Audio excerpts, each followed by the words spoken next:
Tonton video ini sampai selesai agar Anda tidak gagal paham. Sobat 16 Mustafa, kembali lagi bersama dengan kami untuk mengulas fakta-fakta perpolitikan dan juga informasi terkini tanah air. Retaknya hubungan Jokowi dengan Megawati bisa berimbas DPR impeachment Presiden. Retaknya hubungan antara Jokowi dan juga Megawati kini tidak bisa lagi ditutup-tutupi. Dalam berbagai kesempatan tidak ada tanda harmonis Jokowi dengan Megawati semakin terlihat. Imbas ketidakharmonisan itu oleh sejumlah kalangan bisa memicu impeachment atau pemaksulan terhadap Presiden. Direktur Eksekutif Parameter Politik Indonesia, Adi Prayitno berpendapat, tontonan yang dilihat publik dari gelagat Jokowi maupun juga elit PDIP selain Megawati wajar jika dimaknai sebagai perceraian politik. Hanya saja Adi melihat hal itu sebagai ketersinggungan politik yang terjadi di antara kedua belah pihak. Itu pun karena persoalan dukung-mendukung figur yang akan diusung sebagai Capres 2024. Adi kemudian juga menyoroti ketidakhadiran Ketua Umum PDIP Megawati Soekarno Putri dan Ketua DPR RI, sekaligus Ketua DPP PDIP Puan Maharani dalam acara resepsi pernikahan adik Jokowi, Idayati dengan Ketua MK Anwar Usman di Solo, Jawa Tengah, 25 Mei lalu.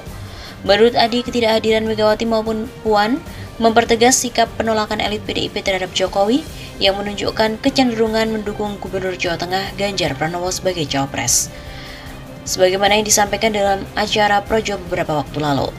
Artinya hubungan keduanya sudah tidak biasa-biasa saja karena apapun judulnya PDIP ini partai kader, ujar Adi saat dihubungi oleh kantor berita politik RMOL.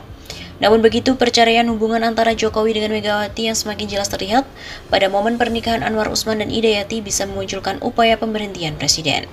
Saya kira impeachment itu nggak gampang, koalisi nasional pemerintah kan solid sekarang.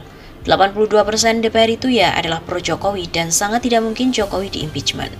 Maka dari itu, Adi meyakini pernikahan antara Anwar Usman dengan Idayati bukan untuk menyelamatkan Jokowi dari ancaman impeachment oleh DPR.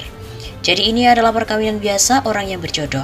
Menurut saya nggak perlu dikait-kaitkan dengan politik impeachment. Saya kira sampai 2024 jabatan Jokowi, partai-partai koalisi tetap solid. Demikian Adi.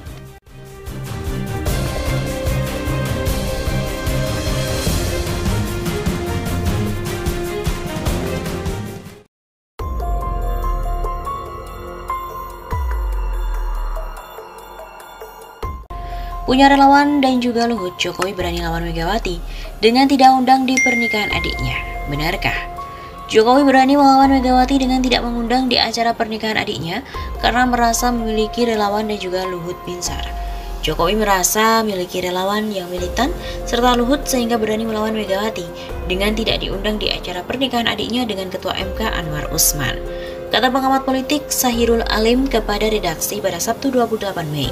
Menurut Alim, Jokowi merasa tanpa beban pada 2 periode sehingga berani berkonfrontasi dengan Megawati. Jokowi sudah mengetahui kelemahan Megawati sehingga berani melawan. Alim juga mengatakan Jokowi menggunakan politik Jawa yang seolah-olah di depan tunduk tetapi di belakang melawan. Jangan dianggap Jokowi terlihat bodoh, ia cerdik dalam memainkan politik. Kecerdikan Jokowi dalam berpolitik, kata Alim, bisa menempatkan anak dan menantunya sebagai kepala daerah. Bisa saja kecerdikan Jokowi memperpanjang jabatan 3 periode. Begitu pungkasnya. Selain itu, pengamat politik Rocky Gerung juga berkomentar terkait dengan absennya Megawati serta Puan di nikahan adik Jokowi. Ada perceraian politik di tengah perkawinan politik. Absennya elit PDIP seperti Megawati dan juga Puan Maharani dalam momen pernikahan adik Jokowi, Idayati dengan Ketua MK Anwar Usman memperjelas keretakan yang ada. Begitu kira-kira bacaan aktivis politik Rocky Gerung menanggapi ketidakhadiran Megawati hingga Puan Maharani di pernikahan Anwar Usman di Solo, Jawa Tengah pada Rabu 25 Mei yang lalu. Akhirnya orang pun ambil kesimpulan bahwa memang di Solo ada perkawinan yang juga nadanya politis, tapi juga ada perceraian politik antara Pak Jokowi dan Bu Mega. Perceraian politik di tengah-tengah perkawinan politik, ujar Rocky dalam wawancara dengan wartawan senior Hersubino di kanal YouTube-nya. Menurut Rocky, keterangan Sekjen PDIP Hasto Kristianto yang menyebutkan alasan absennya Megawati dan Puan, baik itu terkait ada kesibukan lain ataupun tidak diundang, bukanlah substansi persoalan. Saya kira kalau diundang pun akan jadi kontroversi, karena suasana di Solo itu jadi kurang mulus. Karena nanti wartawan akan bertanya ke Bu Mega. Lalu Bu Mega menjawab, itu peristiwa privat tapi pertanyaannya politis. Mungkin juga Pak Jokowi sudah antisipasi, walaupun diundang nggak akan datang. Akhirnya ya nggak usah diundang. Akan tetapi dari fenomena itu, mantan dosen filsafat UI ini meyakini keretakan antara Jokowi dengan PDIP akan semakin nyata jelang pengumuman calon presiden 2024 yang akan didukung oleh masing-masing mereka. Nanti kita akan pastikan Pak Jokowi memang pasti sedang menghindar dari PDIP. Karena PDIP saya kira sudah bulat tekad untuk jalan sendiri. Itu bagus juga karena kepastian akan muncul. Pak Jokowi nanti akan mencari pengganti yang semoga bermutu. Dan Bu Mega akan memastikan Puan Maharani tidak boleh lewat periode sekarang. Begitu tandasnya.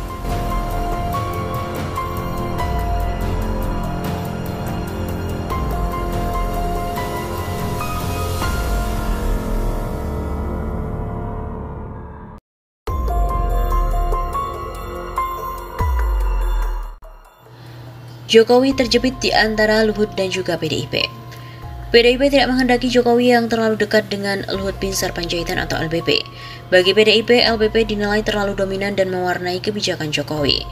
Ketegangan PDIP dengan Jokowi akan terus terjadi selama LBP terlalu dominan. PDIP akan terus mendesak Jokowi untuk mereshuffle LBP, kata pengamat komunikasi politik Universitas Esa Unggul, Jamiluddin Ritonga kepada redaksi pada Kamis 14 April. Menurut Jamiluddin, Jokowi tidak akan mereshuffle LBP sebab LBP sangat berarti bagi Jokowi. Tanpa LBP, Jokowi tampaknya akan kesulitan melaksanakan roda pemerintahan. Jokowi juga tidak akan meninggalkan PDIP, ia akan tetap kooperatif mengikuti kehendak PDIP tanpa meninggalkan LBP. Jelas Jamiluddin. Kemungkinan terburuk menurut Jamiluddin peran LBP di depan publik dikurangi. Hal itu untuk memberi kesan Jokowi seolah-olah sudah tidak lagi memberi peran besar kepada LBP. Hal ini dilakukan Jokowi agar hubungannya dengan PDIP tetap terjaga baik. Bagi Jokowi, PDIP dan LBP sama pentingnya. Karena itu Jokowi akan mempertahankan keduanya hingga kekuasaannya berakhir pada Oktober 2024. Jalan tengah itu tentu akan membuat hubungan PDIP dan Jokowi naik turun. Kecenderungan hubungan demikian akan terus berlangsung hingga 2024. Hubungan naik turun itu tentu akan berpengaruh pada kinerja kabinet Jokowi. Hal ini tentu tidak menguntungkan bagi Jokowi untuk menorehkan tinta emas di akhir masa jabatannya. Begitu pungkasnya.